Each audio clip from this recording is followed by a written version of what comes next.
Hello friends, welcome back to my channel Angeline creations. இன்றைக்கி நம்ம சப்பாத்திக்கு வழக்கமாக நார்த் இந்தியன் ஸ்டைலில் செய்கிற கிரேவி இல்லாமல் நம்ம சவுத் இந்தியன் ஸ்டைலில் ஒரு பொட்டேட்டோ கறி எப்படி செய்கிறதுன்னு பார்க்கலாம். வாங்க வீடியோக்குள்ளே போகலாம்.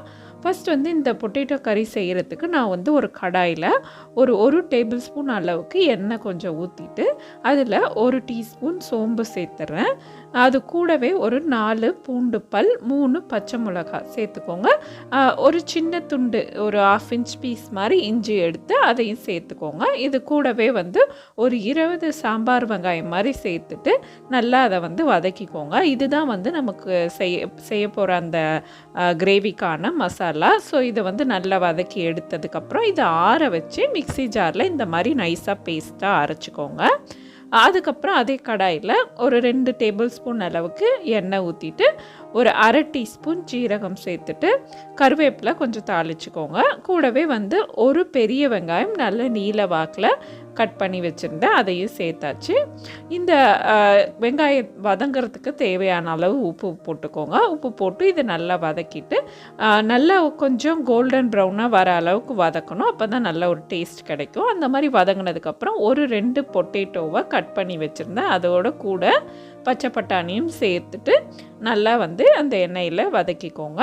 இப்போ ஒரு 1/4 டீஸ்பூன் மஞ்சத்தூள், 1 டீஸ்பூன் சில்லி பவுடர் உங்கள் வீட்டு காரத்துக்கு ஏற்ற மாதிரி நீங்கள் ஆட் பண்ணிக்கோங்க. இப்போ இது எல்லாத்தையுமே நல்லா ஒன்றா சேர்த்து அந்த ரா ஸ்மெல் கொஞ்சம் போனதுக்கப்புறம் நம்ம அரைச்சி வச்சுருந்த அந்த ஆனியன் பேஸ்ட்டையும் சேர்த்துடலாம். சேர்த்து இதை நல்லா மிக்ஸ் பண்ணி விட்டுட்டு கொஞ்சம் தண்ணி ஆட் பண்ணி இதை மூடி வச்சு கொஞ்சம் நேரம் கொதிக்க விடுங்க. அந்த வெங்காயத்தில் இருந்த ரா ஸ்மெல், அதுக்கப்புறம் நம்ம போட்ட மசாலாவோட அந்த ரா ஸ்மெல்லாம் போய் நல்லா கொதித்து வந்ததுக்கப்புறம் கடைசியாக ஒரு 200 ml தேங்காய் பால் சேர்த்துக்கோங்க. தேங்காய் பால் நம்ம எப்போவும் வீட்டில் தேங்காய் அரைச்சி தண்ணி சேர்த்து பால் எடுக்கிற மாதிரி எடுத்துகிட்டு அந்த ஃபஸ்ட்டு பால் 2வது பால் 2 சேர்த்து நம்ம ஊற்றிட்டு மிக்ஸ் பண்ணிவிட்டு அந்த குழம்புக்கு தேவையான அளவு உப்பும் சேர்த்துட்டு கடைசியாக இறக்கும் போது கொத்தமல்லி தலை தூவி இறக்கிடலாம். இந்த பொட்டேட்டோ கறி சப்பாத்தி, தோசை எல்லாத்துக்குமே நல்லாயிருக்கும். இந்த லச்சா பராத்தா வீடியோ நான் ஆல்ரெடி என்னோடய பாலக் பன்னீர் கிரேவி வீடியோவிலே போட்டிருக்கேன். அதோட லிங்க் நான் கீழே டிஸ்கிரிப்ஷன் கொடுக்குறேன். லச்சா பராத்தா வேணும்னா அதில் பார்த்துக்கோங்க.